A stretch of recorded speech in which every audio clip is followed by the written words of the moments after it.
হযরতে হাসান হুসাইন 3 দিনকার না খাওয়া। হযরতে মা ফাতেমার বসে ফাতেমার সামনে বৈশা কান্না করতেছে, মা আমাদেরকে খাবার ব্যবস্থা করেন না মা, ক্ষুধার যন্ত্রণা তো আর সহ্য করতে পারি না গো মা। মাও কান্দে, হাসান হুসাইনও কান্না করে বাবা। এরে মায়ের নবীর উম্মত, ঠিক এমন টাইমে আপনার আমার নবী কয়েকদিনকার বুকা, আমার আপনার নবী না খাওয়া, শরীরে শক্তি নাই। মায়ার নবী শরীরে শক্তি সঞ্চয় করার জন্য এ বাবা পেটের উপরে কয়েকটা 2টা পাথর বাঁচছে আমার বাবাজিরা, শুধুমাত্র একটু শক্তি সঞ্চয় করার জন্য। মায়ার নবী চিন্তা করলেন, ফাতেমার বাড়িতে গেলে খাবার থাকলে তো অবশ্যই আমারে দিবে। এই জন্য মায়ার নবী লাঠটা হাতে নিয়ে আস্তে আস্তে করে ফাতেমার বাড়ির দিকে রওয়ানা। ফাতেমার গেটের ভিতরে আইসা যখন সালাম দিছেন, হাসান হোসেন ওই টাইমে ফাতেমার সামনে বৈশা কান্না করতেছে খাবারের জন্য বাবা। হাসানও কান্না করে, হোসাইনও ছোট কান্না করে বাবা। হযরতে ফাতেমাতুজ জোহরা রাদিয়াল্লাহু তাআলা আনহা তিনিও কান্না করতেছেন বাবা। এ বাবা এর মধ্যেই যখন রাসূল ঘরে গেটে আইসা যখন সালাম দিলেন বাবা, হাসান আর হোসাইন নানার সালামের আওয়াজ শোনা মাত্র মাকে ডাক দেয়, বলে মা ওই যে আমার নানু ভাই আসছে, না জানি আমাদের দুনু ভাইয়ের জন্য কোনো না কোনো ব্যতীত অবশ্যই নিয়ে আসছে। এই বইলা দুনু ভাই চোখের পানি মুইসা গেটের দিকে দূর গেটের কাছে যায়, বলে ওয়ালাইকুম আসসালাম ওয়া রাহমাতুল্লাহ। এ বাবা নবীজির সালামের জবাব দেয়া বলে, নানা ভাই আমরা দুনু ভাই আজকে কয়েকদিনকার বুকা ভাই, কি আনছেন তাড়াতাড়ি দেন। কারণ মায়ার নবী যখনই ফাতেমার বাড়িতে আসতো হাসান আর হুসাইনের জন্য কোনো না কোনো ব্যতি নিয়ে আসতো বাবা। আজকে আমার নবী একদম খালি হাতে আসছেন, কারণ নিজেই তো না খাওয়া, তিনি আসছেন একটু খাবারের আশা। এ বাবা হাসান আর হুসাইন যখন বলে, না না কি আনছো তাড়াতাড়ি দাও, আমরা কয়েকদিনকার বোকা না খাওয়া। এইটা বলার পর মায়ার নবী যে নিজের না খাওয়ার কষ্ট, আমার বাবা নিজের কষ্ট আমার বয়স সহ্য করা যায়, কিন্তু ছেলে মেয়ে নাতিনের কষ্ট কিন্তু সহ্য করা যায় না। মায়ার নবী কান্না করে দিলেন আর বলে, ভাই ও নানু ভাই, আমি নবী তোমার নানা, আমি নিজেও কয়েকদিনকার বুকা, আমার শরীরে শক্তি নাই ভাই। এই কথা বইলা এরকম জামাটা উঠাইয়া হাসান হোসেনকে দেখাইলেন সান্ত্বনার জন্য। দেখ ভাই দেখ, আমার পেটের উপরে 2টা পাথর বাঁধা, আমার দেহে শক্তি নাই, শক্তি সঞ্চয়ের জন্য 2টা পাথর বেঁধে রাখছি রে ভাই। এরে নবীর উম্মতের দল, মায়ের নবীর এত কষ্ট, হযরতে ফাতেমা হযরতে হাসান আর হোসেনের এত কষ্ট, আমার বাবাজিরা খিদার জ্বালা নবীজি মর বেঁধেছিলেন পেটে পাথর, কাতর হয়ে মাঝে মাঝে পড়ে যেতেন জমিনে, নবী বিনে কে দাঁড়াবে পুলসেরা তুমি জানে, নবী বিনে কে দাঁড়াবে পুলসেরা তুমি জানে। এমন ইয়াতিম নবী আমার, পিতা মাতা নাই যে তাহার, তারপরেও কত মারলো তারে দুশ্মনে, নবী বিনে কে দাঁড়াবে পুলসেরা তুমি জানে, নবী বিনে কে দাঁড়াবে পুলসেরা তুমি জানে। এরে নবীর উম্মতের দল একবার যা 2 ভাইকে 2 হাত ধরে বললেন, ভাই চল যাই তোর মার কাছে যাই। 2 ভাইকে দইরা যখন ফাতেমার কাছে চলে গেলেন বাবা, মায়ের নবী ফাতেমার চেহারা দিকে তাকাই আর চোখের পানি ধরে রাখতে পারে না। ফাতেমার পেটটা যেন পিঠের সাথে লেগে গেছে, এই চোখের বুরুর নিচ দিয়া কালো দাগ পড়ে গেছে না খাইতে খাইতে। বাবা মায়ার নবী আর নিজেরে সামাল দিতে পারতেছে না রে বাবা।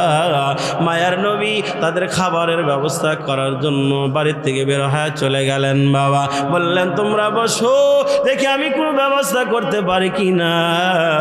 মায়ার নবী বাড়ি থেকে বের হয়ে চলে গেলেন। বহু দূর যায় দেখে একটা খেজুরের বাগান। এ বাবা ওই খেজুরের বাগানের মালিক ছিল একজন ইহুদি। আর নবী যা বললেন তোমার কোনো কাজ থাকলে দাও, আমি বিনিময় করব।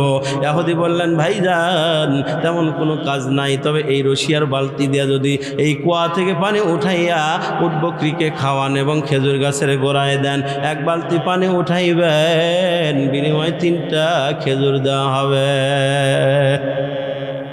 নবী রাজি হয়ে গেলেন। প্রথমে বিসমিল্লাহ বলে এক বালতি উঠাইলেন, 3টা খেজুর নিয়ে খাইলেন, পানি পান করে দেহে শক্তি সঞ্চয় করলেন। এরপরে 7 বালতি উঠাইলেন। 8ম নম্বর বালতি যখন রশি টানতেছেন বাবা, ওই রশিটা ভিজতে ভিজতে এমনি একটু দুর্বল, আর একটা জায়গা কুয়ার সাথে ঘেঁষা লাগতে লাগতে ক্ষয়ে গেছেন বাবা।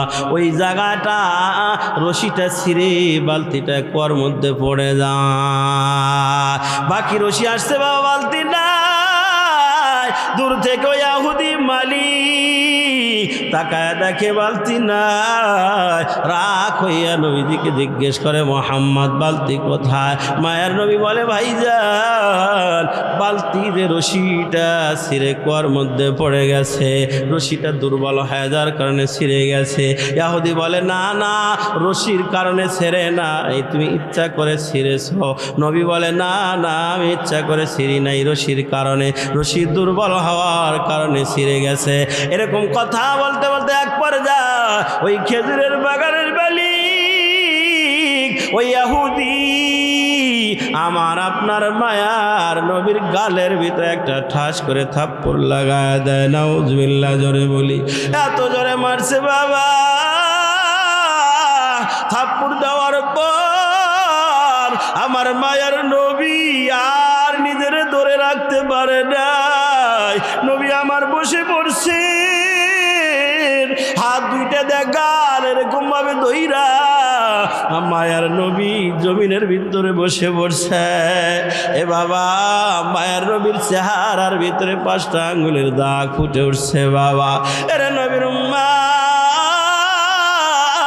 মায়ার নবী এর পরে দাঁড়াইলেন, দাঁড়াইয়া ওই ইহুদি মালিকের হাত ধরে বলে ভাইজান তোমার হাতে যদি ব্যথা পেয়ে থাকো দয়া করে তুমি আমার মাফ করে দাও। এ বাবা ইহুদি মালিক নবীজির সাথে দেখাইল খারাপ ব্যবহার, নবী আমার তার সাথে দেখাইলেন অনুপম চরিত্র। নবী উল্টা হাত ধরে মাফ চায়। যখন ইহুদি মালিক তার হাত ধরে ক্ষমা চায়, তার দিলের ভিতরে একটা ধাক্কা লেগে গেল। আরে যেই মানুষটা আঘাত পাওয়ার পরে উল্টা হাত ধরে মাফ চায়, এই মানুষটা তো তাইলে সত্যি সত্যি নবী হবে। জোরে কন্যা মারহাবা। এই জন্য যুবক ভাই তোমাদের একটা সুসংবাদ আগে দিয়া যায়। ও যুবক ভাই তোমরা যে যেখানে আছো ভিতরে এসে বসে যাও। পয়গম্বর তোমাদের ব্যাপারে একটা সুসংবাদ জানায় দিলেন। পয়গম্বর বলেন সাবাতু ইযিল্লুহুমুল্লাহু ফি যিল্লিহি ইয়াওমা লা যিল্লা ইল্লা যিল্লুহু আল ইমামুল আদিল ওয়া শাবুন নাশা ফি ইবাদাতি রাব্বিহি ওয়া রাজুলুন কলবুহু মুতাআল্লাকুন ফিল মাসাজিদি ওয়া রাজুলান তাহাব্বা ফিল্লাহি ইজতামাআ আলাইহি ওয়া তাফাররাকা আলাইহি ওয়া রাজুলুন তালাবাতুহু যাতু মানসিবিন ফাকালা ইন্নী আখাফুল্লাহ ওয়া রাজুলুন তাসাদ্দাকা ইখফাআন হাত্তা লা তা'লামা শিমালুহু মা তুনফিকু ইয়ামিনুহু ওয়া রাজুলুন যাকারাল্লাহা খালিয়ান ফাফাদাত আইনাহু। লম্বা হাদিস বাবা। এই হাদিসে যুব সমাজের যুবকদের একটা সুসংবাদ পয়গম্বর জানায় দেন। কি সুসংবাদ বাবা? আপনার আমার পয়গম্বর জানায় দেয় কিয়ামতের ময়দানে যেদিন আরশে আজিমের ছায়া ব্যতীত কোনো ছায়া থাকবে না আমার বাবাজিরা, সূর্যটা মানুষের মাথার আদাত উপরে থাকবি, 12টা মুখ দিয়ে তাপ দিতে থাকবি। ওই মুহূর্তে আমার বাবাজিরা আরশে আজিমের ছায়া ব্যতীত আর দিত কোনো ছায়া থাকবে না বাবা। ওই আরশে আজিমের ছায়া নিচে আল্লাহ তাআলা 7 প্রকারের মানুষদেরকে ভিআইপি অভ্যর্থনা দিয়া ওই আরশে আজিমের ছায়ার নিচে জায়গা করে দিবে। কয় শ্রেণীর মানুষকে নবী আমার জানায় দেন? এই 7 শ্রেণীর মানুষের মধ্যে 2 নম্বরে মানুষ হলো ওই সমস্ত যুবক ওয়াশাবুন নাশা ফি ইবাদাতি রাব্বিহ। নবী আমার জানায় দেয় ওই সমস্ত যুবক, যেই সমস্ত যুবকেরা এই যৌবন কালটা আল্লাহ পাকের গোলামি আর দাসত্বতে কাটায়া দেয়, আল্লাহ পাকের হুকুম মানে, আল্লাহ পাকের ইবাদত করে, ওই সমস্ত যুবকদেরকে আমার আল্লাহ কিয়ামতের ময়দানে আরশে আজিমের ছায়ার নিচে জায়গা করে দিবে। আমার বিশ্বাস যে সমস্ত যুব সমাজ আজকে মাহফিলের আয়োজন করছেন, এদের আমল ভালো, এরা চাইলেই এখানে গানের অনুষ্ঠান করতে পারতো না। আপনারা মুরব্বীরা কেউ বাধাও দিতেন না, দিতে চাইলেও অনেকে হইতো যা কোলা মানে করবোই তো, এরকম করে ছেড়ে দেয় অনেকে, ঠিক না? কিন্তু সেই যুব সমাজ ওইগুলোতে না যায় মাহফিলের পক্ষে কাজ করছে, ওলামায়ে কেরামকে দাওয়াত দেয়, কোরআন সুন্নাহর আলোচনা শোনার ব্যবস্থা করে দিছে। এই জন্য এই যুবকদের জন্যই সুসংবাদ। নবী বলে যারা এই বয়সটা কন্ট্রোলে রাখতে পারবে, গুনাহ থেকে মুক্ত থাকতে পারবে, নেকির কাজে কাটায় দিতে পারবে, আল্লাহ পাক কিয়ামতের ময়দানে তাদেরকে ভিআইপি অভ্যর্থনা দিয়া আরশে আজিমের ছায়ার নিচে জায়গা করে দিবেন। এজন্য যুবক ভাই যারা আছো দ্রুত প্যান্ডেলের ভিতরে বসে যাও। আল্লাহ আমার যুবক ভাইদেরকে কবুল করেন, সকলে বলে আমিন।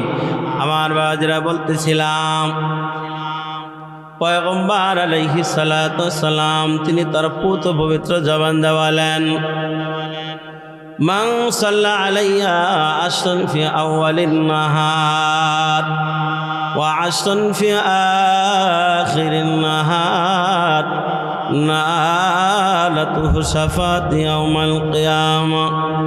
নবী আমার জানায় দেয় যেই বান্দা নবীকে মহাব্বত করে দিল থেকে ভালোবেসে সকালবেলা মাত্র 10 বার দরুদের আমল করবে, ওয়া আশরান ফি আখিরিন নাহার, নবী আমার জানায় দেয় এবং বিকাল বেলা মাত্র 10 বার দরুদের আমল করবি, নবী আমার তার পুত পবিত্র জবান দে জানায় দেন নালাতুহু শাফাআতি ইয়াউমাল কিয়ামা, কিয়ামতের ময়দানে আমার আপনার পয়গম্বর ওই ব্যক্তির পক্ষে দাঁড়াবে, আল্লাহর সামনে দাঁড়ায়া জেরা কইরা ওকালতি কইরা আল্লাহর কাছ থেকে মুক্তি নেয়া দরুদ পড়নেওয়ালা বান্দারে জান্নাতে পৌঁছে না দিয়া আমার আপনার নবী জান্নাতে ঢুকবে না। বাবাজি কই যান? আচ্ছা আচ্ছা আচ্ছা, আমার বাবাজিরা কেউ যদি যাইতে চান তাহলে আমার নিয়ে যান, কারণ আমার রেস্টের দরকার বেশি, আপনাদের চাইতে আমার রেস্টের দরকার বেশি। সুতরাং আপনারা যদি যেতে চান আমারে আগে নিয়ে যাবেন। আর যদি মনে করেন না হুজুর আসছেন আমরা কিছু শুনবো, তাইলে যদি থাকেন তাহলে বলবো ইনশাআল্লাহ, যত কষ্টই হোক। খেয়াল করেন বাবা, নবী আমার জানা দিলেন দিনের শুরুতে মাত্র সর্বনিম্ন 10 বার দরুদের আমল, দিনের শেষে মাত্র 10 বার। সকালবেলা বলেন, সকালবেলা বিকালবেলা কন্টিনিউ যদি আমলটা করে যাওয়া যায় বাবা, নবী আমার জানা দেন নালাতুহু শাফাআতি ইয়াউমাল কিয়ামা, ওই উম্মতের জন্য কিয়ামতের ময়দানে সুপারিশ করা আমি রাসূলুল্লাহর উপরে ওয়াজিব হয়ে যায়। এ বাবা, দুনিয়াতে যদি কোনো ডিপার্টমেন্টে চাকরির দরখাস্ত জমা দেন, আর ওই ডিপার্টমেন্টের এমপি বা মন্ত্রী যদি আপনার চাকরির দরখাস্ত নিচে সুপারিশ করে দেয়, চাকরি হওয়ার সম্ভাবনা কম না বেশি? ওই চাকরির দরখাস্ত নিচে যদি স্বরাষ্ট্রমন্ত্রী সুপারিশ করে দেয়, চাকরি হওয়ার সম্ভাবনা কমলো না আরো বাড়লো? স্বয়ং যদি দলের মহাসচিব সুপারিশ করে দেয়, চাকরি হওয়ার সম্ভাবনা কমলো না আরো বাড়লো? এর নবীর উম্মত, স্বয়ং যদি প্রধানমন্ত্রী, তিনি রাষ্ট্রপতি বা প্রধানমন্ত্রী, উনি যদি আপনার চাকরির দরখাস্ত নিচে সুপারিশ করে দেয়, বলুন তো চাকরি হওয়ার সম্ভাবনা কমলো না আরো বাড়লো? কেমন বাড়ছে বাবা? বলে ওই ডিপার্টমেন্টে যদি পোস্ট খালি না থাকে, প্রয়োজনে একজনের চাকরি খায়া হলেও পোস্ট খালি কইরা তার চাকরি দেওয়ার চেষ্টা করবে। ঠিক কি ঠিক না বাবা? আমি একটু আপনাদের কাছে জানতে চাই, কিয়ামতের ময়দানে আল্লাহর পরে আমার আপনার নবীর চাইতে বড় দ্বিতীয় আর কেউ আছে? বুঝা কইছেন? আমার আপনার নবীর চাইতে বড় আর দ্বিতীয় কেউ নাই। সুতরাং আমার নবী যদি আপনার আমল নামার নিচে সুপারিশ করে দেয়, কোন ফেরেশতার ক্ষমতা আছে তার জাহান্নামে নিয়ে যায়? এই জন্য আমি হাদিসের তর্জমা এভাবে করি বাবা, নবী আমার বুঝাইতে চান দিনের শুরুতে সর্বনিম্ন 10 বার, বিকালবেলা সর্বনিম্ন 10 বার দরুদের আমল কন্টিনিউ করে যান বাবা। এই আমল করতে করতে যদি কেউ কবরে যাত্রী হতে পারেন বাবা, নবী আমার বুঝাইতে চান আমি আমার উম্মতকে আল্লাহর কাছে সুপারিশ করে জান্নাতে পৌঁছে না দিয়া আমি পয়গম্বর জান্নাতে ঢুকব না। তাহলে সকালবেলা সর্বনিম্ন কয়বার, বিকালবেলা সর্বনিম্ন কয়বার? 10 বার দুরূদ শরীফ পড়তে তাতে আনুমানিক কয় ঘন্টা লাগতে পারে? ঘন্টা ভাসে 2 ঘন্টা, 1 ঘন্টা? হুজুর কোন কি নামাজের ভিতরে যেই দুরূদ শরীফটা আমরা পড়ি, এটাও যদি কেউ 5 বার পড়ে, আমার মনে হয় 5 মিনিটের বেশি লাগবে না। ঠিক কি ঠিক না বলেন? নবীজির মহাব্বতে সকালবেলা তাইলে 5টা মিনিট, বিকালবেলা 5টা মিনিট। মায়েরাও আমল করবেন, মায়েরা যেহেতু শুনতেছেন সকলের জন্যই কথাগুলো বলা। এখন যদি বলেন হুজুর 5 মিনিট সময় দেওয়ার সময় আমাদের নাই, হুজুর আমরা ব্যস্ত মানুষ, খেটে খাওয়া মেহনতি গরিব মানুষ, 5 মিনিট সময় দেবো, এই সময় পাবো কই? 5 মিনিট খেয়াল দিলে কতটুকু আগান যায় জানেন হুজুর? কত কাজ আছে না? আচ্ছা, তাদের জন্য ছোট্ট আর একটা দরুদ বলে দেই, একদম সময় কম লাগবে। সাল্লাল্লাহু আলাইহি ওয়াসাল্লাম, এটা যদি কেউ 10 বার পড়েন, আমার মনে হয় অনলি 2 মিনিটের বেশি লাগবে না। ঠিক কি ঠিক না বলেন? 2 মিনিটের বেশি লাগবে না।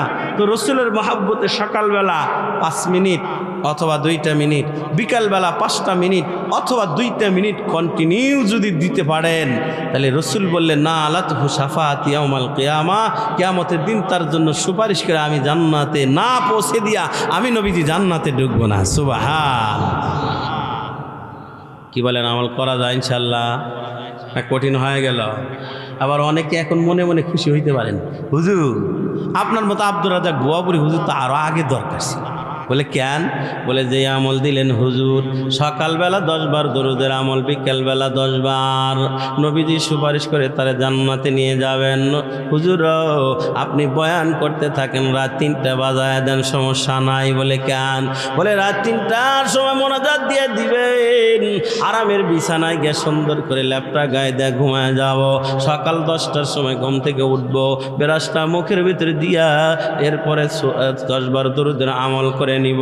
বিকালবেলা মাগরিবের সময় মানুষ আজান দিলে মসজিদে যায়, আপনি র্যাকেটটা নিয়ে র্যাকেট খেলতে যাবেন আর 10 বার কর গুনে গুনে দরুদের আমল করে নেবেন। হুজুর তাই তো রসুল সুপারিশ করে জান্নাতে নিয়ে যাবে। ব্যাপারটা কি এমন? জোরে বলেন, ব্যাপারটা কি আসলে এমন? এ বাবা সহজ করে বুঝাই, একটা উদাহরণ দিলে বুঝে আসবে, ভালো সময়ও কম লাগবে। আমাদের চরাঞ্চলে একটা প্রথা আছে, যখন ক্রেতারা মাছ কিনতে যায় জিজ্ঞেস করে ভাই মাছের ভাগার দাম কত?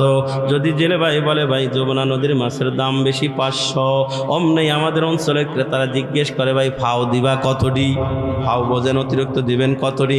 অমনি জেলে ভাই এক মুষ্টি মাছ নিচ থেকে উঠাইছে, যিনি ক্রেতা উনি চিন্তা করতেছে এখনো তো বাড়িতে কারেন্ট নাই, রাখার মতো ফ্রিজ নাই, আবার বাড়িতে মেম্বার সদস্য মাত্র, ঘরে বাইরে 2 জন। ঘরে বাইরে বুঝছেন তো, এছাড়া আর কেউ নাই। চিন্তা করলো এতগুলা মাছ নিয়ে কেউ শেষ করতে পারবো না, ফ্রিজে রাখার ব্যবস্থাও নাই, তাইলে এতগুলা মাছ তো নেওয়ার আমার দরকার নাই।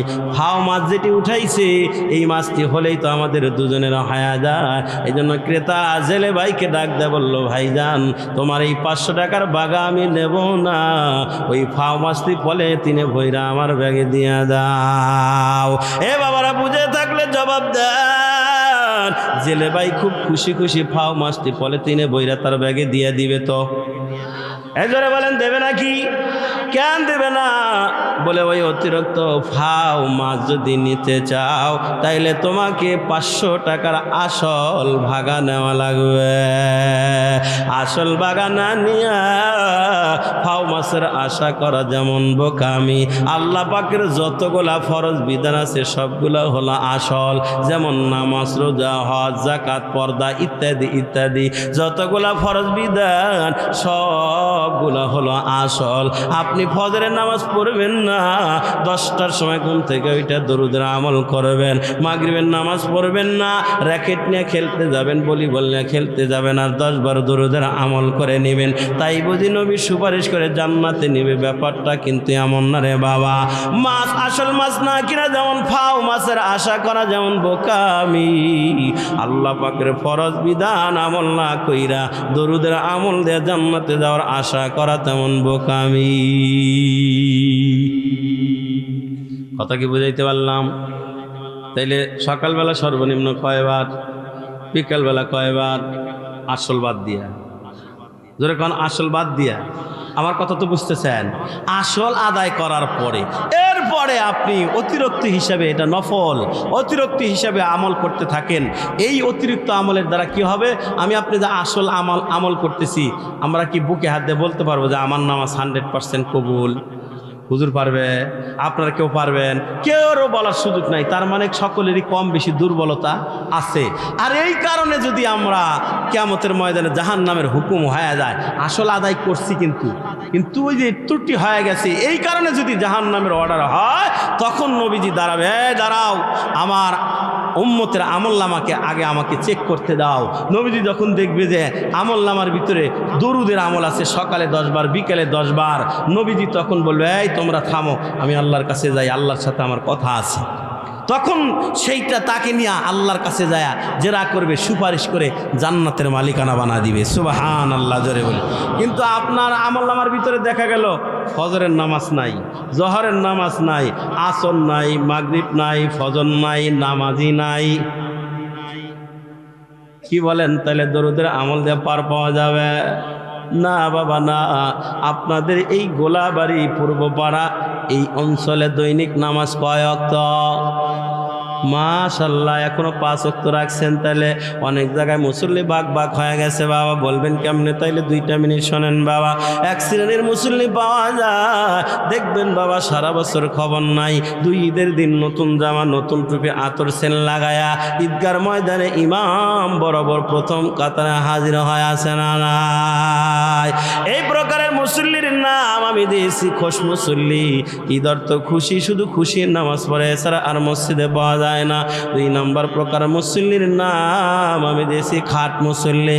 বলবেন এরা কারা? এরা হলো তারা, দেখবেন আপনজন কেউ মারা গেল, জানাজায় হাজির হয় তারা। 3 নম্বর প্রকার মুসল্লির নাম দিয়েছি বাবা 8 মুসল্লি। বলবেন এরা কারা?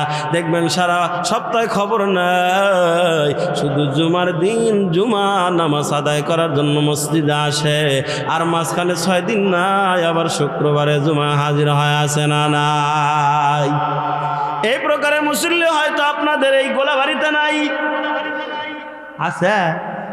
এ বাবা, এই প্রকারের মুসল্লি যেহেতু আমরা ইমাম সাহেব ইমামতির অভিজ্ঞতা থেকে জানতে পারলাম, এই প্রকারের মুসল্লি প্রত্যেকটা এলাকা অঞ্চলে একটু বেশি, ঠিক না?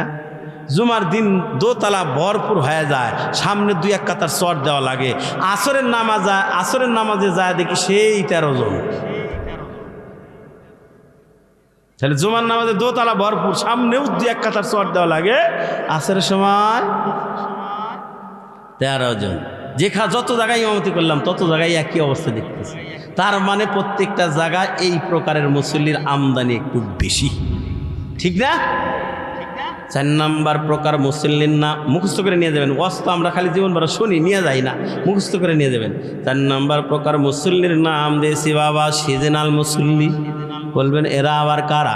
দেখবেন 11 মাস খবর নাই যেই রমজানের চাঁদ উঠবে বাবা, এক প্রকারের নতুন মুসল্লি, নতুন টুপি, নতুন জামানে মসজিদে হাজির হয়ে যায়। এ বাবা সারা বছর ফজরের নামাজ ইমাম সাহেব আদায় করে 4-5 জন মুসল্লি নেয়া, যেই রমজান মাস শুরু হয় এরকম মসজিদের 3 কাতার ফজরের সময়, যেই রমজান মাস চলে যায় ঈদের নামাজের পরে সেই আগের 5-7 জন 10 জন আর হয় না, ঠিক না? এই যে 4 প্রকার বললাম, খেয়াল করেন, মুখস্থ করেন। এই যে 4 প্রকার বললাম, খোশ মুসল্লি শুধু ঈদের নামাজ, খাট মুসল্লি শুধু জানাজার নামাজ, আট মুসল্লি শুধু জুমার নামাজ, সিজনাল মুসল্লি শুধু রমজান মাসে নামাজ।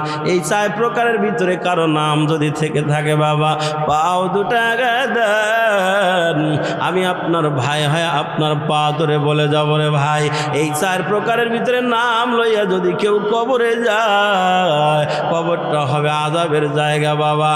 কারণ নবী আমার জানেন আউয়ালু মা ইউহাসাবু বিহিল আবদু ইয়াউমাল কিয়ামাতিস সালাহ, কিয়ামতের ময়দানে আমার আল্লাহ তাআলা নামাজের কথা জিজ্ঞাসা করবেন আগে।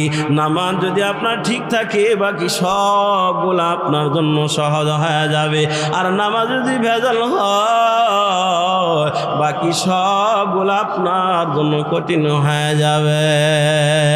এই জন্য বাবা কারো নাম যদি 4 প্রকারের ভিতরে থেকে থাকে, আপনাকে কষ্ট দেওয়ার জন্য কথাগুলো বলতেছি না বাবা। আবার অনেকেই মাইন্ড করতে পারেন যে হুজুরকে মনে হয় কেউ মনে হয় বইলা দিছে, এই জন্য হুজুর বয়ানের সময় আমার দিকে 2 বার তাকাইছিল। ভেজাল, ওয়াজ করা খুব কঠিন।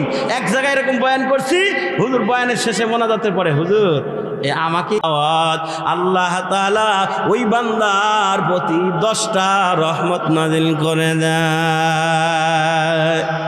এরপরে নবী বলেন ওয়াকাতাবা বিহা আশরা হাসানাতিন, যিনি দরুদের আমল করলো আল্লাহ তাআলা তার আমল নামার ভিতরে 10টা নেকি লেখা দেয়।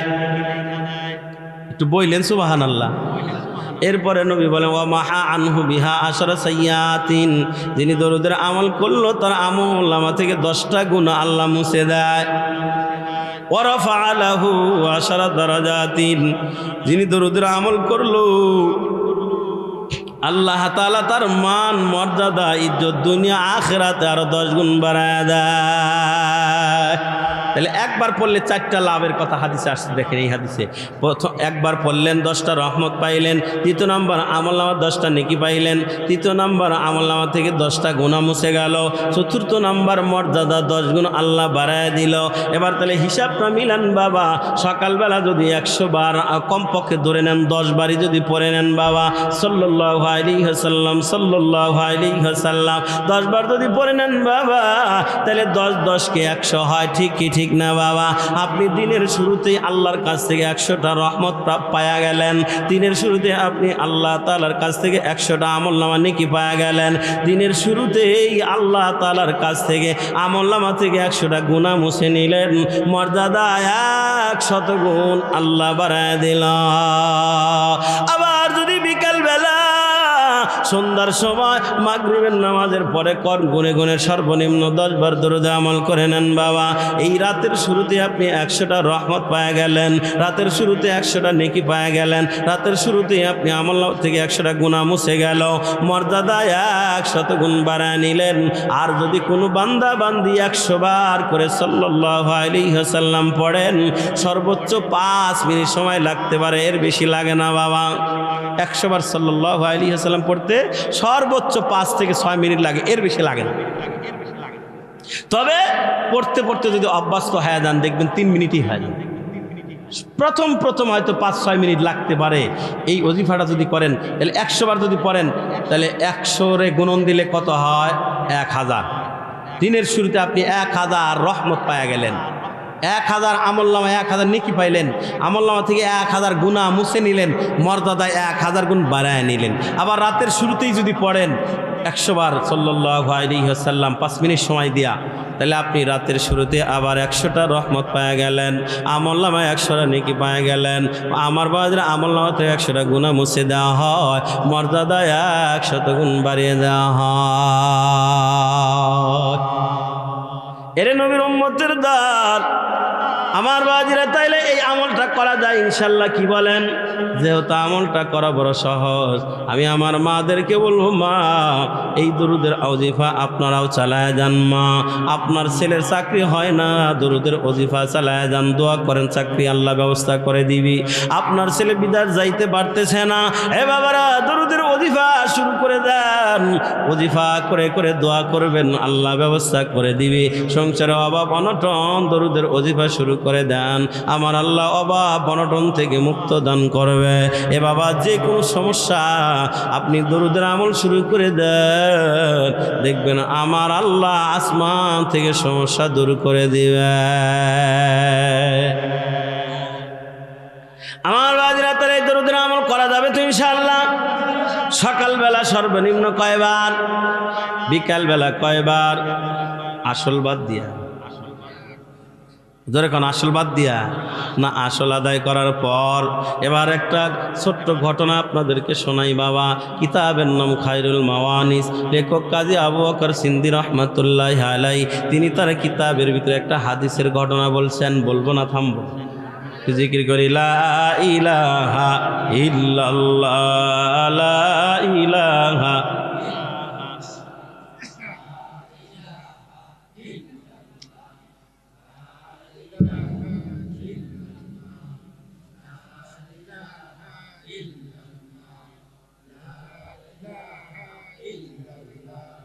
লা ইলাহা ইল্লাল্লাহ, লা ইলাহা ইল্লাল্লাহ, লা ইলাহা ইল্লাল্লাহ। জোরে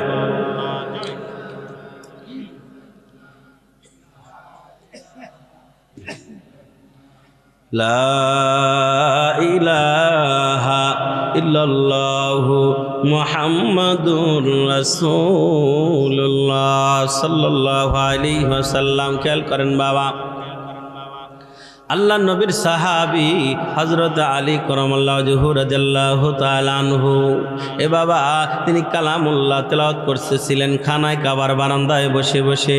ঠিক এমন টাইমে মক্কার লিডার পর্যায়ের 13 জন কাফের বাইতুল্লাহ থেকে একটু দূরে গোল হয়ে বসে বসে গল্প করতেছিলেন বাবা। হঠাৎ একটা আমার বাজিরা বিদেশি মুসাফির, একটা ভিক্ষুক, ওই যে মক্কার লিডার দ্বারা বসা, ওনাদের কাছে সে হাত বাড়ায় দিল। ভাইজানেরা, আমি একজন মুসাফির মানুষ, আমার পকেটে যা ছিল ছিনতাইকারীরা নিয়ে গেছেন, বাড়িতে যাওয়ার মতো ব্যবস্থা নাই, যদি আপনারা পারেন তাহলে আমার কিছু সহযোগিতা করে বাড়িতে পৌঁছার ব্যবস্থা করে দেন। কথাটা বলার পর 13 জন কাফের থেকে আমার বাবা যিনি লিডার ছিলেন বাবা, উনি দাঁড়ায় গেলেন। উনি দাঁড়াইয়া আমার বাবাজিরা বলল, তোমাকে দেওয়ার মতো টাকা পয়সা আমাদের কাছে নাই, তবে শোনো তোমার একটা সুন্দর পরামর্শ দেই। বলে কি পরামর্শ দিবেন? ওই যে দেখো খানায় কাবার বারান্দায় বসে বসে একটা লোক কি যেন তেলাওয়াত করে, ওই লোকটার কাছে যাও, ওই লোকটা বড় দানবীর, ওনার কাছে যা চাওয়া যায় চাওয়ার চাইতে আরো বেশি দেয়। আমার বাজারে বিদেশি মুসাফির ভিক্ষুক, উনি তো আর কাফেরদের উদ্দেশ্য জানেন না, উনি তো সরল মনা মানুষ বাবা। কাফেরদের উদ্দেশ্য হলো, ওনারা জানে হযরত আলী রাদিয়াল্লাহু তাআলা আনহু সংসারের অবস্থা ভালো না বাবা। তার মানে হযরত আলীর সংসারের অবস্থা এমন ছিল রে বাবা, 1 দিন 2 দিন 3 দিন 4 দিন 5 দিন চলে যাইতো, চলে আগুন ধরতো না রে বাবা। নবীর বিবি আয়েশা রাদিয়াল্লাহু তাআলা আনহা বলেন, নবী পরিবারে এমন যাইতো চন্দ্র মাস 1 মাস পেরিয়ে দিয়ে 2 মাস চলে যাইতো, চুলায় আগুন ধরার ব্যবস্থা হতো না রে বাবা। শুধুমাত্র 2টা জিনিস দিয়া মাসকে মাস পার করে দিতেন। একটা হলো খেজুর, আর একটা হলো পানি।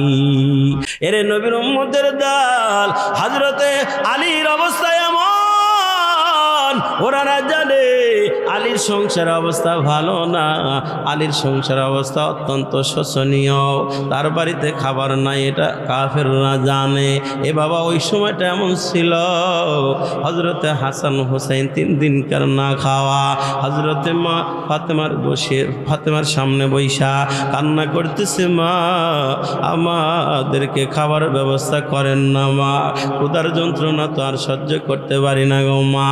মাও কান্দে, হাসান হোসেনও কান্না করে বাবা। এরে মায়ের নবীর উম্মত, ঠিক এমন টাইমে আপনার আমার নবী কয়েকদিনকার বুকা, আমার আপনার নবী না খাওয়া, শরীরে শক্তি নাই। মায়ার নবী শরীরে শক্তি সঞ্চয় করার জন্য এ বাবা পেটের উপরে কয়েকটা 2টা পাথর বাঁচছে আমার বাবাজিরা, শুধুমাত্র একটু শক্তি সঞ্চয় করার জন্য। মায়ার নবী চিন্তা করলেন, ফাতেমার বাড়িতে গেলে খাবার থাকলে তো অবশ্যই আমারে দিবে। এই জন্য মায়ার নবী লাঠটা হাতে নিয়ে আস্তে আস্তে করে ফাতেমার বাড়ির দিকে রওয়ানা। ফাতেমার গেটের ভিতরে আইসা যখন সালাম দিছেন, হাসান হোসেন ওই টাইমে ফাতেমার সামনে বৈশা কান্না করতেছে খাবারের জন্য বাবা। হাসানও কান্না করে, হোসাইনও ছোট কান্না করে বাবা। হযরতে ফাতেমাতুজ জোহরা রাদিয়াল্লাহু তাআলা আনহা তিনিও কান্না করতেছেন বাবা। এ বাবা এর মধ্যেই যখন রাসূল ঘরে গেটে আইসা যখন সালাম দিলেন বাবা, হাসান আর হোসাইন নানার সালামের আওয়াজ শোনা মাত্র মাকে ডাক দেয়, বলে মা ওই যে আমার নানু ভাই আসছে, না জানি আমাদের দুনু ভাইয়ের জন্য কোনো না কোনো ব্যতীত অবশ্যই নিয়ে আসছে। এই বইলা দুনু ভাই চোখের পানি মুইসা গেটের দিকে দূর, গেটের কাছে যায়, বলে ওয়ালাইকুম আসসালাম ওয়া রাহমাতুল্লাহ। এ বাবা নবীজির সালামের জবাব দেয়, বলে নানা ভাই আমরা দুনু ভাই আজকে কয়েকদিনকার বুকা ভাই, কি আনছেন তাড়াতাড়ি দেন। কারণ মায়ার নবী যখনই ফাতেমার বাড়িতে আসতো, হাসান আর হোসাইনের জন্য কোনো না কোনো ব্যতি নিয়ে আসতো বাবা। আজকে আমার নবী একদম খালি হাতে আসছেন, কারণ নিজেই তো না খাওয়া, তিনি আসছেন একটু খাবারের আশা। এ বাবা হাসান আর হোসাইন যখন বলে না না কি আনছো তাড়াতাড়ি দাও, আমরা কয়েকদিনকার বোকা না খাওয়া। এইটা বলার পর মায়ার নবী যে নিজের না খাওয়ার কষ্ট, আমার বাবা নিজের কষ্ট আমার বয়স সহ্য করা যায়, কিন্তু ছেলে মেয়ে নাতিনের কষ্ট কিন্তু সহ্য করা যায় না। মায়ার নবী কান্না করে দিলেন আর বলে, ভাই ও নানু ভাই, আমি নবী তোমার নানা, আমি নিজেও কয়েকদিনকার বোকা, আমার শরীরে শক্তি নাই ভাই। এই কথা বইলা এরকম জামাটা উঠাইয়া হাসান হোসেনকে দেখাইলেন সান্ত্বনার জন্য। দেখ ভাই দেখ, আমার পেটের উপরে 2টা পাথর বাঁধা, আমার দেহে শক্তি নাই, শক্তি সঞ্চয়ের জন্য 2টা পাথর বেঁধে রাখছি রে ভাই।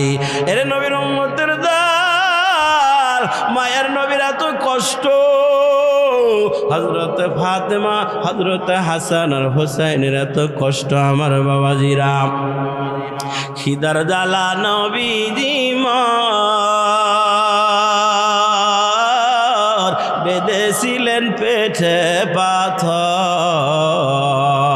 কাতর হয়ে মাঝে মাঝে পড়ে যেতেন জমিনে, নবী বিনে কে দাঁড়াবে পুলসেরা তুমি জানে, নবী বিনে কে দাঁড়াবে পুলসেরা তুমি জানে। এমন ইয়াতিম নবী আমার,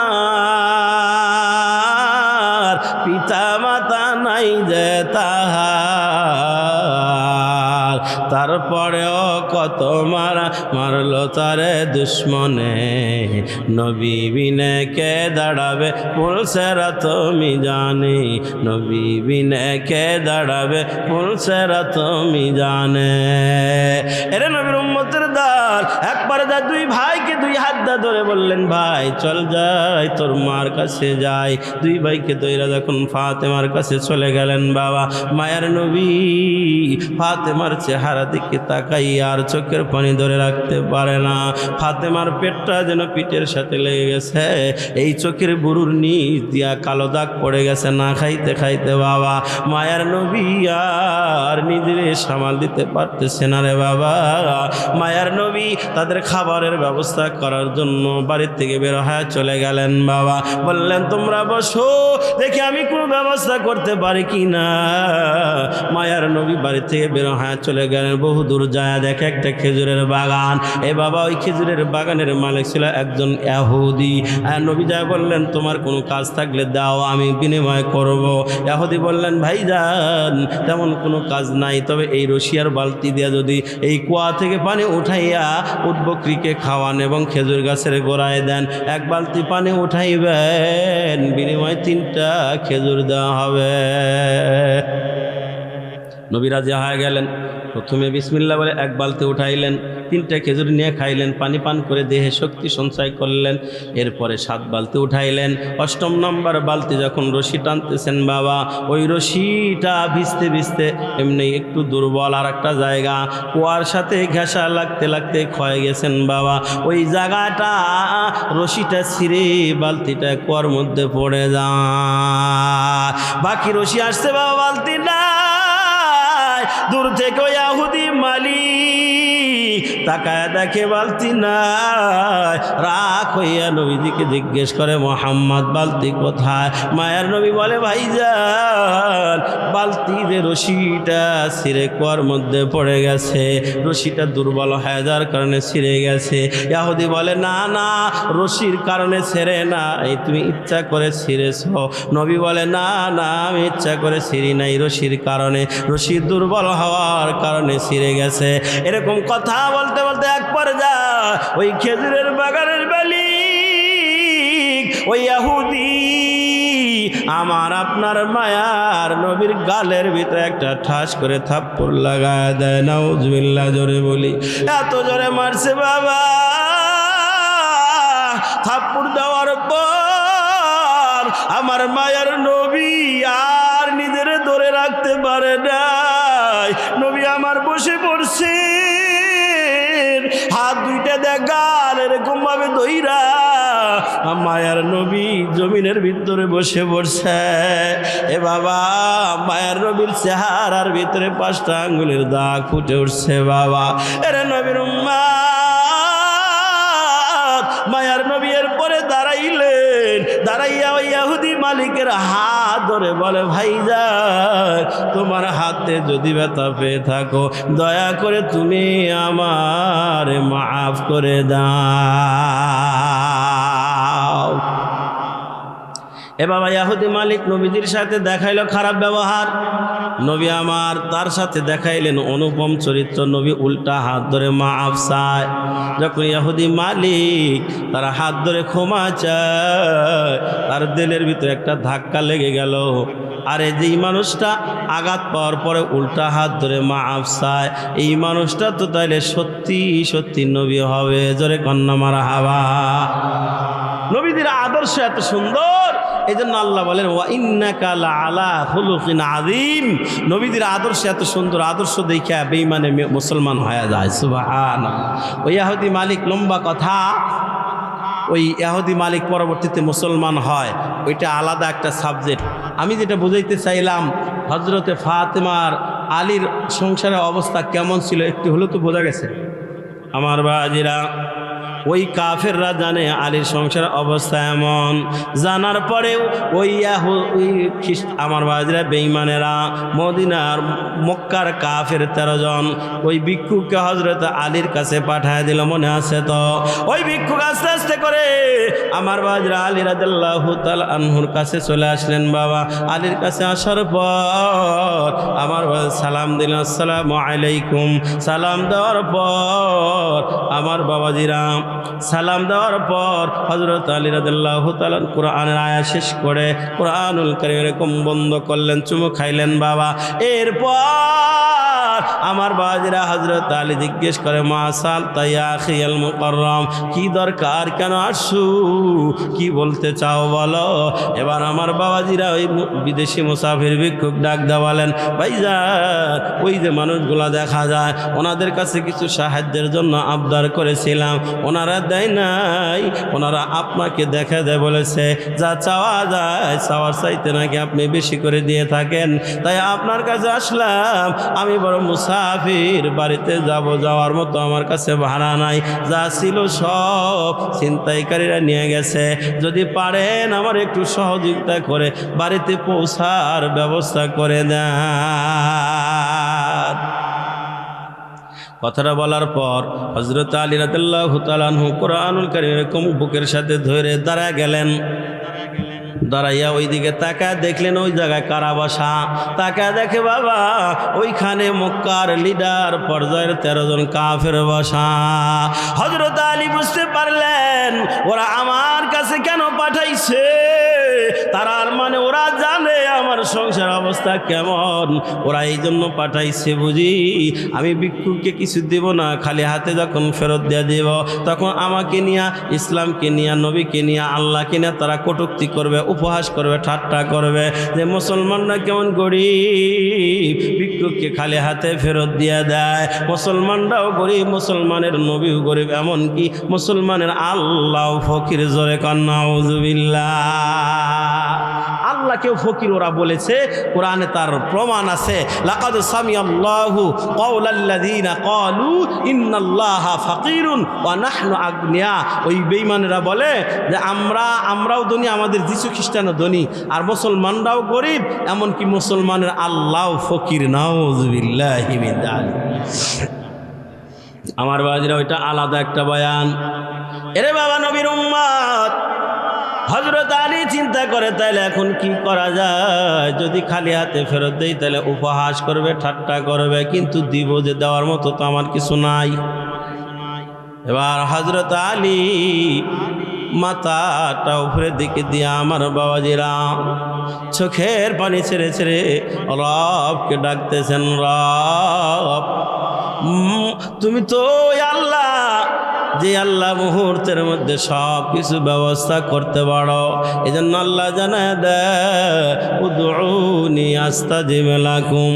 আল্লাহকে কেউ যদি দিল থেকে ডাক দেয়, আমার আল্লাহ বান্দার ডাকে লাব্বাইকে আব্দি বলে সাথে সাথে সাড়া দেয়। এ বাবা হযরত আলী উপরের দিকে তাকাইয়া চোখের পানি ছেড়ে ছেড়ে কান্না করে আর মালিককে ডাকে, মালিক রে তুমি তো আমার হালাত জানো, দেওয়ার মতো তো আমার কাছে কিছু নাই, কিন্তু কিছু যদি দিতে না পারি ও মালিক তো তোমাকে নিয়ে, মুসলমানকে নিয়ে, ইসলামকে নিয়ে কটূক্তি করবে, এখন আমি কি করব। হযরত আলী যখন কান্নাকাটি করে আল্লাহর কাছে চাইলেন, রে বাবা আমার আল্লাহ হযরত আলী রাদিয়াল্লাহু তাআলা আনহু দিলের ভিতরে এলকা করে দিলেন। ওয়া ইযা সাআলাকা ইবাদি আন্নী ফাইন্নী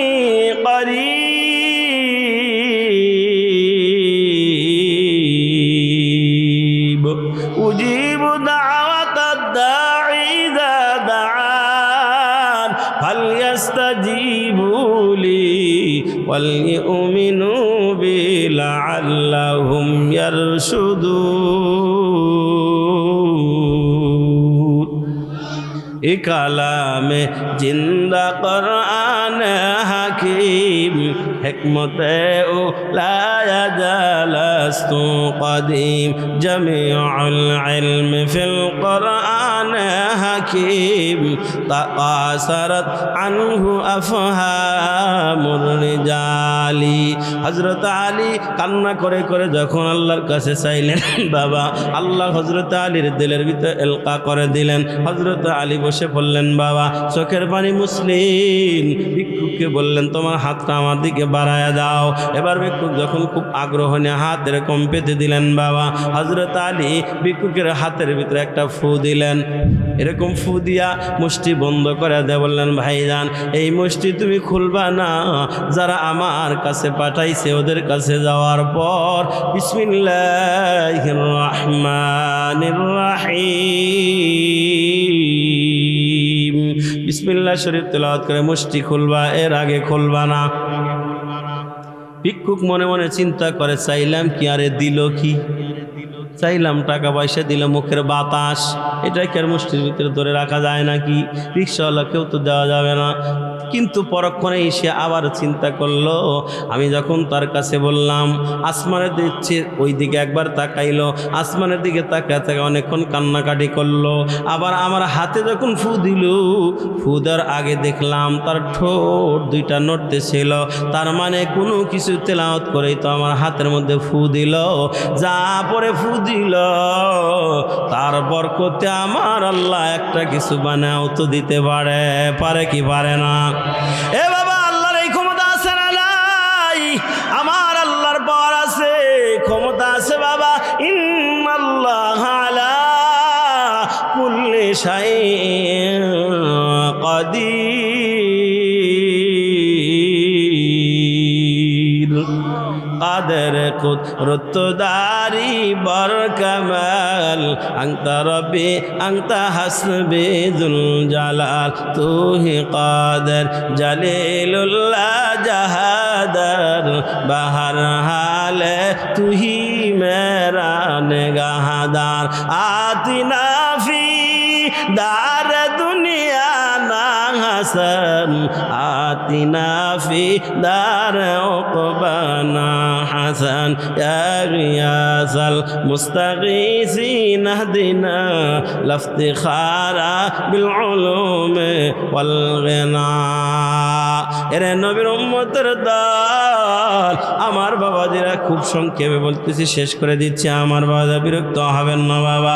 এরে নবীর উম্মত, ভিক্ষুক মুষ্টি বন্ধ করে আস্তে আস্তে করে ওই কাফেরদের কাছে চলে গেলেন। যাওয়ার পরে এবার 13 জন কাফের দাঁড়ায় গেছে, কয় দেখি দেখি ওই লোকটা তোমারে কি দিল, দেখি দেখি তোমারে কি দিল। এবার চতুর্দিকে কাফেররা যখন গির দিয়ে ধরছে বাবা, এবার ওই বান্দা, আল্লাহর বান্দা, ভিক্ষুক মুসাফির বান্দা বিসমিল্লাহ শরীফ তেলাওয়াত করে যখন মুষ্টি খুলে দিছেন বাবা, মুষ্টি খোলার পর তাকা দেখতেছে আমার বাবাজিরা, ওই ভিক্ষুকের হাতের ভিতরে একটা মুক্তার দানা জল জল করতেছে। কিসের দানা? মুক্তার দাম স্বর্ণের চেয়ে কম না বেশি? নারী তুমি অতি দামি হীরা মতির চেয়ে, তাই তো সদা রইবে তুমি পর্দার ভিতরে যে। ঠিক কি ঠিক না বলেন? এ বাবা, স্বর্ণ রূপা চাঁদির চাইতো আমার মা আর বোনদের দাম বেশি, এই জন্য দামি জিনিস দেখা যায় না বাবা। দামি জিনিস প্যাকেটের ভিতরে রাখা হয়, দামি জিনিস যায় না, দেখা থাকে গোপনে, দেখলে পরে দাম কমে যায়, থাকে না যতনে। কোরআন হাদিসে মা তোমার মূল্য অনেক বেশি, অভিশপ্ত হওয়ার আগে হও পর্দানিশি, তোমারই কারণে শান্তি আসবে সংসারে, খোদার হুকুম পালন করো সব রকম কাজে। নারী তুমি তাই দেও না ইসলাম থেকে দূরে, ঘরের বাইরে যেতে হলে যেও পর্দা করে। মুক্তার দানা দেখার পরে ওরা তো আশ্চর্য হয়ে গেছে। এবার সব কাফেররা একসাথে জিজ্ঞেস করছে, ভাই এই মুক্তা কি ওই লোকটা তোমারে দিছে? ভাই না তো। বলে কেমনে পাইলাম? ভাই কেমনে পাইলাম শোনেন, আপনারা যখন আমারে পাঠায় দিলেন, আমি তার কাছে গেলাম, বললাম, এরপরে সে দাঁড়ায় গেল, আপনাদের দিকে একবার তাকালো, এরপরে আসমানের দিকে তাকায়া অনেকক্ষণ কান্নাকাটি করলো, এরপরে লোকটা বসলো, চোখের পানি মুছলো। এরপরে আমি বুঝতে পারলাম কোনো কিছু তেলাওয়াত করে আমার হাতের ভিতরে একটা ফু দিল, ঠোঁট দুইটা নড়তেছিল। বুঝতে পারলাম কোনো কিছু তেলাওয়াত করে হাতে ফু দিছে, মুষ্টি বন্ধ করে দেয়। এই জায়গায় বিসমিল্লাহ বলে খুলতে বলেছেন। আমি এখন এই জায়গায় এসে বিসমিল্লাহ বলে খুলে দেখি মুক্তার দানা। এবার বাবাজিরা সব কাফেরগুলো মিলে ওই মুসাফির ভিক্ষুকে সাথে এনে হযরত আলীর কাছে চলে আসলেন। আলী রে, তোমার কাছে পাঠাইলাম একটা উদ্দেশ্য নিয়া, কিন্তু উদ্দেশ্য তো আমাদের বিফল হয়ে গেল। আলী রে, পাঠাইছিলাম, তুমি তো কিছু দিতে পারবা না, তোমার সংসার অবস্থা তো আমরা জানি, কিছু দিতে পারবা না। আমরা একটু উপহাস করব, মজাক করব, ঠাট্টা করার জন্য, কিন্তু তুমি কি পরে ফু দিলা? আর তোমার রব ভিক্ষুকের হাতের ভিতরে মুক্তা বানায় দিল, যদি একটু বলতা। এবার হযরত আলী চিন্তা করলো, দেখি এই লোকগুলার একটু কৌশলে মুসলমান বানানো যায় কিনা। এবার হযরত আলী বললেন, আমি জানতাম তোমরা এই কারণেই পাঠাইছো, বুঝতে পেরেছিলাম। শোনো, কি পরে ফু দিলাম, আমার আল্লাহ মুক্তা বানায় দিল। আমি বলবো যদি তোমরা কালেমা পড়ে মুসলমান হও। যেহেতু হযরত আলী রাদিয়াল্লাহু তাআলা আনহু একটু কৌশল করেছিল, আমি একটা কৌশল করি বাবা। এ বাবা, আমি ওয়াদা দিলাম, কি পরে ফু দেওয়ার কারণে আল্লাহ মুক্তা বানায় দিলেন, আমিও বলবো, না বলে যাব না। তার আগে আমি একটু দেখতে চাই বাবা। যেহেতু আজকের মাহফিল একটা মসজিদের উন্নয়ন, কথা বলেন ঠিক কি ঠিক না বাবা? এ বাবা, এই মসজিদটা কার ঘর? জোরে বলেন, কার ঘর? আমার আপনার নবী জানায় দেয়, মান বানা লিল্লাহি মাসজিদান বানাল্লাহু লাহু বাইতান ফিল জান্নাহ। যারা দুনিয়ার বুকে মসজিদ বানায়, মসজিদের কাজে সহযোগিতা করে, 10টা টাকা দিয়াও যারা শরীক থাকবে রে বাবা, নবী আমার জানায় দেয়, আমার আল্লাহ তাআলা তাদের জন্য জান্নাতের ভিতরে বালাখানা বানায় দেয়। এই যে দুই বাবাজি উঠছেন, দাঁড়াইতেছেন, বাইরে যাবেন নাকি? এই যে বাবাজি বাইরে যান, চাদরওয়ালা বাবাজি বাইরে যান না। অনেকে বুঝছি যে হুজুর আন কালেকশন করবো, তো বাইরে। আমার আল্লাহ জানা দেন, ইন্না আউওয়ালা বাইতি বুদিআ লিন-নাস লাল্লাযী বিবাক্কাতা মুবারাকাও ওয়া হুদাল লিল আলামিন। আল্লাহু আকবার। এ বাবা, এটা আল্লাহ পাকের ঘর বাবা। আল্লাহ পাকের ঘরের সাথে যারা সম্পর্ক রাখবে, ওয়ারাজুলুন কলবুহু মুতাআল্লাকুন ফিল মাসাজিদি, নবী আমার জানায় দেয়, যারা মসজিদের সাথে সম্পর্ক রাখবে বাবা, টাকা দেয়া, পয়সা দিয়া, নামাজ পড়া, বিভিন্নভাবে মসজিদের সাথে সম্পর্ক আছে বাবা, এই মানুষগুলা মরবি আল্লাহ পাক কিয়ামতের ময়দান আরশাদের ছায়া ব্যতীত যেদিন ছায়া থাকবে না বাবা, ওই দিন যেমন যুব সমাজ যারা দ্বীনের পথে কাটায় দিবে, তাদেরকে যেমন ওই আরশাদিমের ছায়ার নিচে জায়গা দিবেন। 3 নম্বরে নবী আমার বলেন, ওয়ারাজুলুন কলবুহু মুতাআল্লাকুন ফিল মাসাজিদি, যাদের অন্তরটা মসজিদের সাথে মহাব্বতের লটকানো আছে বাবা, মসজিদকে ভালোবাসে, টাকা দেয়া, পয়সা দেয়া, বুদ্ধি দেয়া, সময় দিয়া, সার্বিকভাবে সহযোগিতা করে। নবী বলে, এই মানুষগুলা যখন মরবে, আল্লাহ তাআলা ওই দিন আল্লাহ তাআলা এই মানুষগুলারে আরশাদের ছায়া নিচে জায়গা করে দিবে। এই জন্য বাবা, আমি একটু দেখতে চাই আল্লাহর ঘর মসজিদের জন্য এমন কেউ আছেন বাবারে, হুজুর আমার মা নাই, আমার বাবা নাই, আমার আপনজন নাই, যখন মা বাবা ছিল তখন মনে চাইলেও তত কিছু খাওয়াইতে পারেন নাই বাবা, এখন অনেক টাকার মালিক, কিন্তু মা নাই, বাবা নাই, মনে চাইলেও খাওয়াইতে পারেন না বাবা। আছেন কোন সন্তান এমন, মা ভক্ত সন্তান, বাবা ভক্ত সন্তান, আজ হুজুর আমার মা বাবা থাকতে তেমন কিছু খাওয়াইতে পারি নাই হুজুর, তখন অভাব ছিল, এত টাকা পয়সার মালিক ছিল না, এখন অনেক টাকার মালিক, কিন্তু মা নাই, বাবা নাই, তাই খাওয়াইতে পারি না হুজুর। ওই মা আর বাবার যেন আল্লাহ পাক জান্নাতের ফল ফুলুট খাওয়ায়, আল্লাহ যেন জান্নাতের পোশাক পরায় দেয়। এই জন্য কোনো ভাই আসেননি যে হুজুর আমার মায়ের জন্য 1,000 টাকা, 2,000 টাকা, 5,000 টাকা, 500 টাকা মায়ের জন্য জন্য দিলাম, বাবার জন্য দিলাম, যাতে করে আল্লাহ তাআলা আমার মা আর বাবারে জান্নাতের খাবার খাওয়ায়, জান্নাতের পোশাক পরায় দেয়। আর যাদের মা আছে বাবা আছে ভাই, ওই মা আর বাবার সুস্থতার জন্য নবী আমার জানায় দেয় বাদির বিসসাদাকা ফা ইন্নাল বালা লা ইয়াতাখাত্তাউহা। এ বাবা মা বাবার সুস্থতার জন্য যদি কিছু দান সদকা করা যায়, তাইলে আমার বাবাজিরা আমার আল্লাহ মা আর বাবার হায়াত বাড়ায়া দেয়, অসুস্থতা থেকে আমার আল্লাহ সুস্থতার নিয়ামত দিয়া যায়।